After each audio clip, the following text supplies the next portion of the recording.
Hello, I'm Chuck Perry, Superintendent of Broken Arrow Public Schools, and it's my honor and privilege to serve in my hometown. And I am blessed to stand on the shoulders of the innovative educators and community leaders who came before me. They could never have imagined how the decisions that were made years ago would affect the trajectory of our schools. But the foundation they built has served our district well since 1904. As you may have heard, we are asking voters to consider a bond election in November. This is our chance to build on the foundation we've inherited. It's our chance to secure the future of our students with an investment that will not raise taxes if approved. But before I ask you to cast your vote, I want to tell you exactly what's included in this bond package. It's more than I can cover in one short video, so my team and I have created a podcast series that will launch one episode at a time over the next few weeks. In this first episode, I'll break down the why, when, and most importantly, how does this affect you as a taxpayer? I hope you'll tune in and add your voice to the conversation happening in our community. And don't forget to get out and vote on November 14th. And always remember in Broken Arrow, the best is yet to come.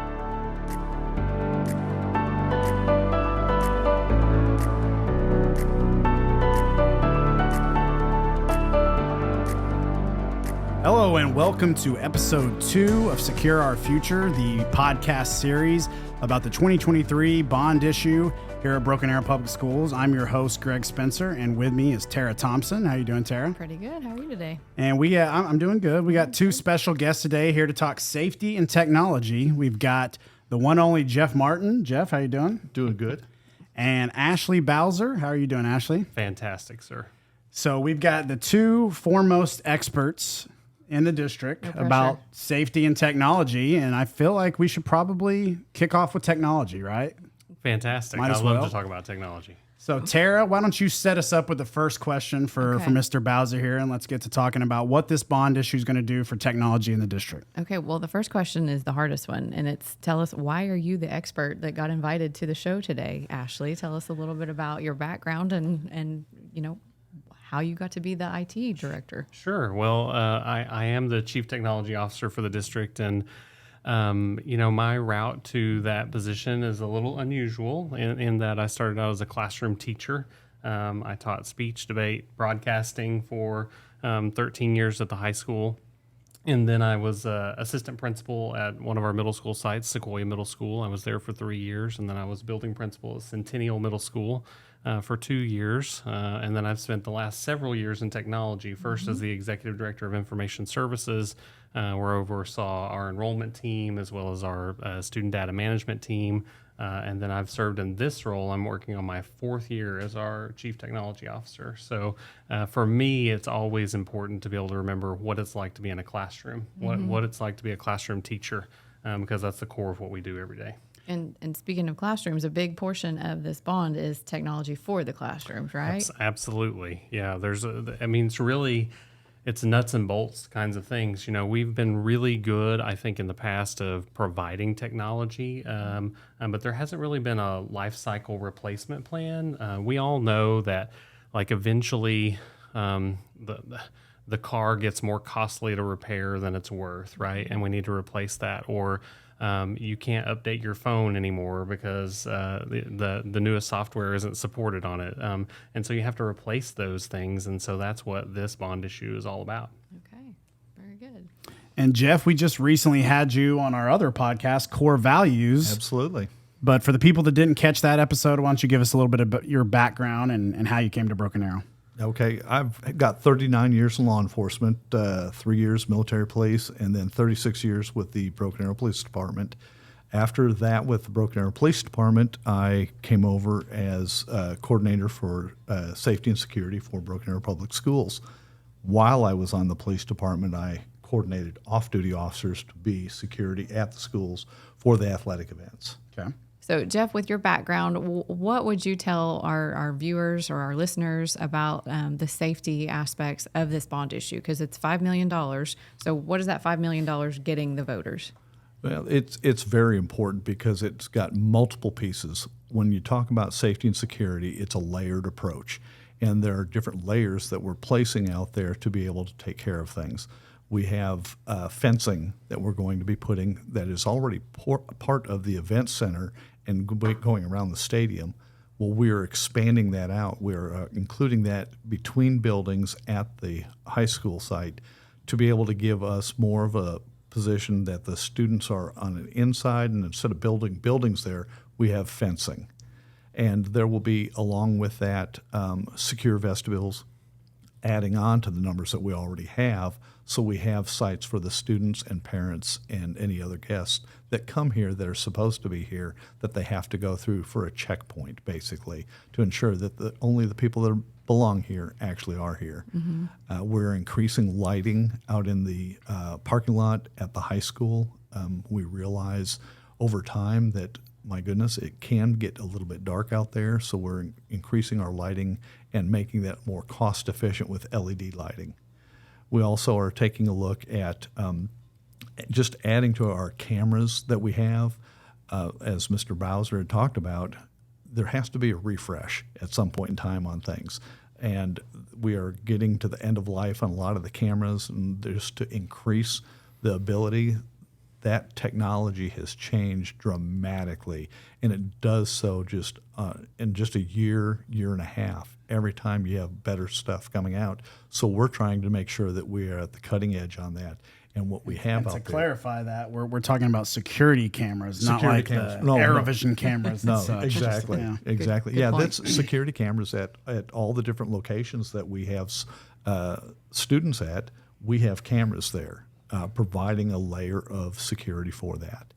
We also, with our radio system, we have a refresh date that they haven't been refreshed in a lot of years, and now it's getting to that point that it is much more costly to fix them, to bring them back up to speed. And we just received information now, it's a 10-year time period, but the radios we had are at end of manufacture. There will be a point in time where you can't get parts or anything else for them, so now it's a time, let's get into the next level that we have with that, with our radios. And radios are shockingly expensive. They are extremely expensive, and they're expensive to fix, and they're just expensive naturally, because this is just not the little line of sight radio that you get from the local store. This is something that is high technology, it's encrypted, it's digitized. We work off the backbone of the city of Broken Arrow's radio system, so it takes a little bit more to utilize radios.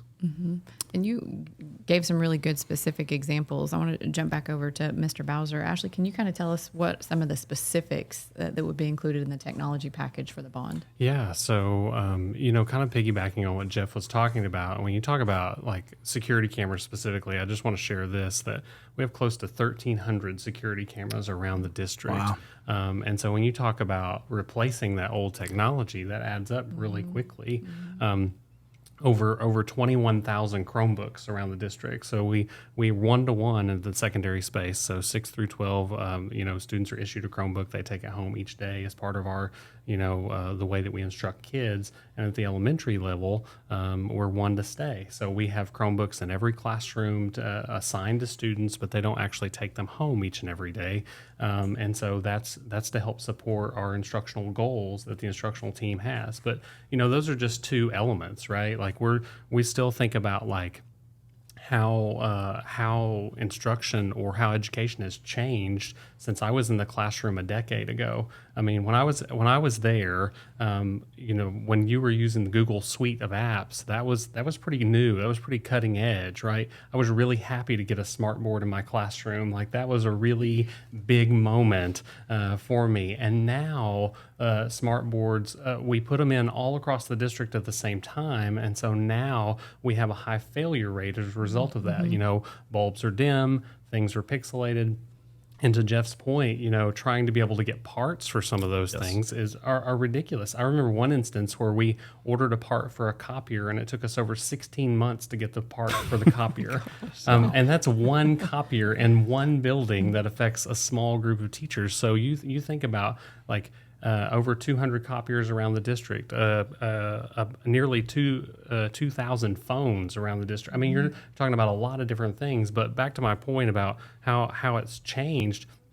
like our connectivity to the internet, I mean, all of our curriculum is online, and so teachers need to be there each and every day. So what's included in this is our not only those peripherals that connect to the internet, but everything that runs our network in the background. So the switches that we don't look at every day, or the wireless access points, or even our firewall that helps provide security in a different way. Yes. All of those things are included as a part of this. So for us, it's critical infrastructure so that teachers can do the things that they need to do each day in the classroom. And it's a big portion of the bond. It's $18 million that's set aside for technology. So that's well, and this is kind of a joke, but we do have one extra copier that we need to replace. If Jeff knows about. Yes. Yeah, for sure. Well, I mean, I think that the reality is that our team has been pretty innovative in trying to be able to solve problems when we didn't have the dollars to be able to do it. There was a time in our buildings where it was routine to have just like standalone printers. Where you would just print to a standalone printer or whatever, and then you went to a copier or to be able to make those mass number of copies. Well, what happened is that those printers became more and more expensive to maintain, take care of, provide ink for. So then we went to the higher quality multifunctional devices, which fax, scan, copy, all of those kinds of things, which is easier for our team to take care of, but then those devices are obviously more expensive on the whole to buy a brand new device or whatever. So we try to look for ways to be able to solve those problems, but at the end of the day, sometimes what you need are just more resources. All right, so Ashley, you touched on this a little bit, but talk a little bit, either of you can answer this or expound on it. Talk a little bit about how technology and safety have changed, during your time in the district over the years. One of the big portions of it that with security is the use of the cameras, much more so than it was before. I can remember seeing the cameras in the school, and they would have a large area, and they would actually have videotape, and you would have tape recorders and everything going off that. Now you have analytics that it can follow a person.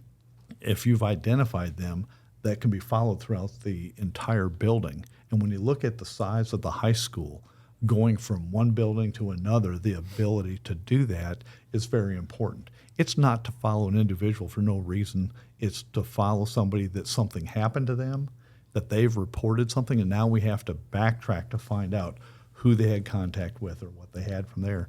But just the use of the cameras has become so much more. The equipment that we've utilized to blur out faces so that we only have the people that are directly involved, that we don't have anybody else's face on that particular video.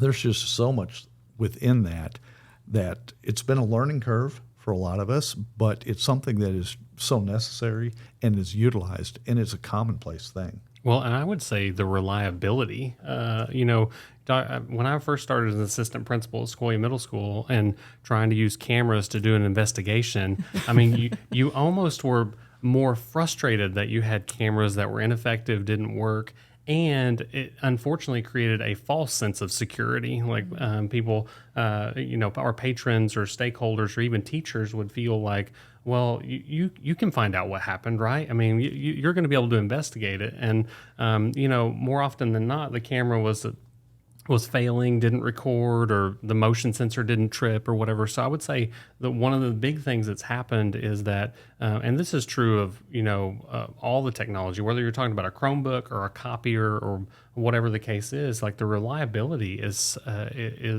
so much higher than it was in the past that I think makes it an instructional tool, if it is one in a classroom, or a security tool. Absolutely. It makes it something you can actually count on, and it's actually something you can use to guide your decisions on a daily basis. And kind of along these lines, we're talking about opportunities here. What are some of the threats or the challenges that you've seen, in the landscape of the areas that you supervise, both as far as, facility security and then, IT? It's a changing world out there. So how are we using these bond dollars to fight back, or, make sure that we're doing the best things that we can to keep our campuses safe? It's always a challenge. As you can just see, what is happening in Northeast Oklahoma or what's happening in the world, we're constantly being bombarded with information and people saying things. So now with this technology, we're able to corroborate whether something did happen or didn't happen, or we can take a look fairly quickly. They're saying something is about to, and that there's something in an area. Now we can actually check to see, well, there actually is nothing. Nothing's been in that area. Nothing's happened in that area, that type of thing. Just the ability to give everybody a little bit of solace that things are okay, that there is items out there that are being utilized for the many layers that we have of security out there, from them coming on campus and being greeted by somebody at a lot attendant out at the gate, to coming in and having to check in to go someplace and actually check their driver's license, make sure that they're able to be there, to verify they're the person that can actually have that student back to them. There's all kinds of things that we just go from the next thing to the next thing. And we just keep on putting more layers out there. And with all those layers, the biggest thing that we do is create relationships. And with creating relationships with the students and with the patrons and with the staff, it allows for people to feel a certain sense of security in and of themselves, just because they've had that occur. They've got a relationship. And I would say that's also true of IT security. You know, it is all about layers. You know, traditionally schools are pretty vulnerable because they don't have the dollars to be able to dedicate to specific IT security platforms, whether it's a high enough grade of filtering software, whether it's filtering your email or internet traffic, or having multi-factor authentication to be able to even log into a workstation. I know that's getting a little bit into the weeds, but there are a number of things that I feel like this bond will allow us to do to ensure that we can make sure that when our kids go online, they're safe, but also when our staff, when they just use on a daily work, productivity basis, when our finance staff logs in, like, we need their workstations, the work that they do in HR, all of that, like, those workstations have to be secure. And so this helps provide those resources to be able to do that as well. So all good points. It's really interesting, kind of seeing how both safety and technology, your guys' departments, work so closely together. But, with all these things said, what happens if the bond doesn't pass for us in this case? Well, for us, it's back to zip ties and duct tape, right? I mean, like, we really have to, what we have done in the past, because it is such a huge undertaking and the resources are finite or not enough to be able to proactively think about what we should do for the future, is that we have to be reactive, right? We have to be able to patch things where we can and take care of those things that are of the most immediate need, or the emergency situations, or whatever those things look like. And so for us, if it doesn't pass, then that's where we are, is that we're left in that sort of reactive mode, and we lose our ability to kind of plan for the future, versus passage of the bond really means we can cast a vision for the future, and we have a sustainability plan, and we know that our kids for the next 5 years will be taken care of, because we'll be able to provide those resources that they need. Absolutely. And we do run into a situation, like I had mentioned before, our radios are at end of manufacture. If we don't have that ability to replace those, we still have a time period that we can go, but we have less and less availability of those radios just to be fixed, and we're using a lot of money to fix something that really needs to be replaced. The benefit that we had on this entire process for this bond issue is a lot of different people, a lot of stakeholders have taken a look at multiple areas of what is needed. And by looking at those things, we got input from teachers, from parents, from security, technology, from all the different arenas. What's of most important? What is the priority right now? It's not one of those things that we've got great, big, beautiful things. It's really, like Mr. Bowser said, it's nuts and bolts. It's infrastructure. It's that base level things that need to be taken care of to keep things running. And that's exactly what would happen if it did not pass. We'll make work what we have. It's going to take a lot more for that and at some point in time, it is going to have to be replaced. It's just no choice in that matter.